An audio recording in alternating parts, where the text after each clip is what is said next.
In a seldom visited corner of Willow Creek Animal Shelter, nestled between the laundry room and the storage closet, sat a cage no one wanted to approach. It was old and scratched, with rusty bars and a faded sign that read, "Warning, do not disturb, animal under care." Inside lived Ranger, a large German shepherd whose sharp gaze seemed to pierce right through you. His ears were alert but never relaxed. His body, muscular yet tense, seemed coiled to spring at any moment. The workers at Willow Creek whispered of him in low voices, calling him the Shadow, because he was quiet but dangerous. A dog that scared even the most experienced handlers. Ranger wasn't just a dog. He was a fortress of fear and pain. Years of abandonment, abuse, and neglect had carved deep scars not just on his skin, but deep within his soul. No one knew his full story, but the shelter volunteers agreed on one thing. Ranger was broken, and nobody had the key to fix him. The shelter was a bustling place, loud with barking dogs, excited volunteers, and hopeful visitors. But around Ranger's cage, silence fell. People hurried past without even a glance. Signs warning aggressive and danger kept curious children away. Some volunteers tried to help him, throwing treats through the bars or speaking softly, but Ranger would only bare his teeth or retreat into a frozen, defensive posture. Shelter director Mrs. Conway, a kind woman with streaks of silver in her hair, often stared at Ranger with a heavy heart. She had seen many dogs heal under her care, but Ranger seemed different. She suspected he had suffered wounds so deep that no quick fix would ever work. One rainy afternoon, as droplets tapped softly on the shelter's windows, a tiny visitor arrived who would change everything. Lila, a quiet little girl with curly hair and big curious eyes, stepped through the shelter's front door, holding tightly to her grandmother's hand. Lila wore a soft pink dress with tiny white flowers embroidered along the hem, her favorite dress, chosen especially for this trip. Unlike most kids who beg for puppies or flashy pets, Lila wasn't there to find a pet for herself. She had just moved to the neighborhood and wanted a friend for her new journey, a companion who understood loneliness.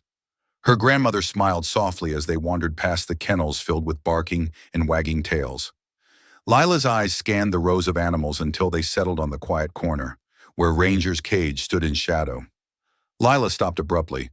The room seemed to hush around her. She didn't notice the warnings, the snarls, or the wary looks from the staff.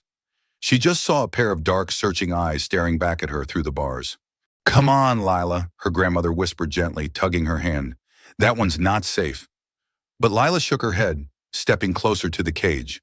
She reached out her small hand, placing it flat on the cold metal bars.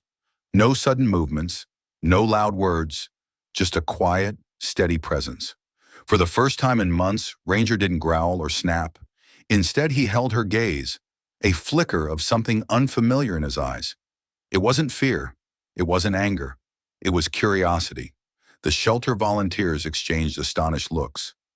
Ranger, the dog everyone avoided, was allowing a little girl in a pink dress to come near without a hint of hostility. Day after day, Lila returned after school. The rain or shine, she sat quietly by Ranger's cage, humming soft songs or reading from a worn storybook. She never tried to touch him beyond the bars, never forced her presence on him. She simply was there, a calm, gentle spirit amid his storm. Slowly, Ranger's body language began to change. The stiffness in his shoulders eased. His ears perked less tensely.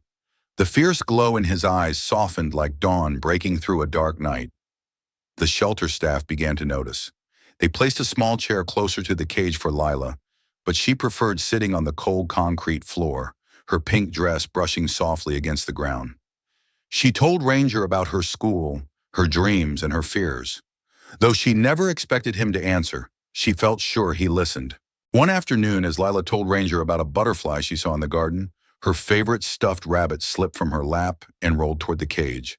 Everyone held their breath, bracing for a growl or a snarl.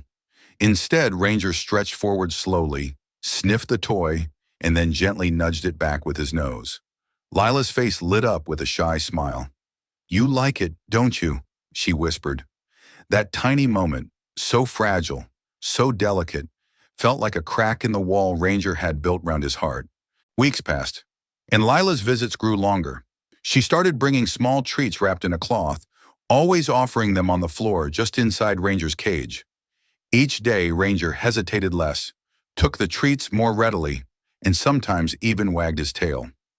One chilly morning, Mrs. Conway brought Ranger into a small fenced yard next to the shelter. Lila followed, clutching a soft pink scarf she had knitted for Ranger, hoping he would feel the warmth of her care. At first, Ranger stood frozen, eyes darting everywhere. But as Lila sat down on the bench and gently tossed treats his way, something shifted. Tentatively, Ranger approached. And then, in a moment that stunned everyone, Ranger lowered his massive head onto Lila's lap. Tears streamed down Lila's cheeks as she stroked Ranger's sleek fur. The dog who had once been a symbol of fear and pain now rested peacefully in the arms of a child who believed in him. Ranger wasn't just a dog anymore. He was a friend. Lila wasn't just a visitor anymore. She was a healer. The bond they formed wasn't about taming or control. It was about patience, understanding, and unconditional love. With the shelter staff's support and the help of a specialized trainer, Ranger began the slow process of healing outside the cage. He learned to trust hands without fear and voices without anger. Lila's family decided to adopt him, not because he was perfect, but because he was brave enough to try again. On the day Ranger left Willow Creek Shelter, a quiet celebration took place. Volunteers and staff gathered to say goodbye to the dog who had once been untouchable. Ranger walked proudly beside Lila, his tail wagging like a banner of victory. He paused once to look back at the shelter, a place where pain had once ruled. But then he looked forward, toward the promise of a new life. Lila whispered softly, "You're safe now, Ranger. You're home. You're..." In the years that followed, Ranger and Lila became inseparable. The dog who once lived behind bars now ran freely through meadows, chased butterflies, and slept peacefully at the foot of Lila's bed. Their story became a quiet legend at Willow Creek, a reminder that sometimes healing doesn't come from force or quick fixes, but from the gentle courage of a small child in a pink dress who saw not a monster, but a soul waiting to be loved.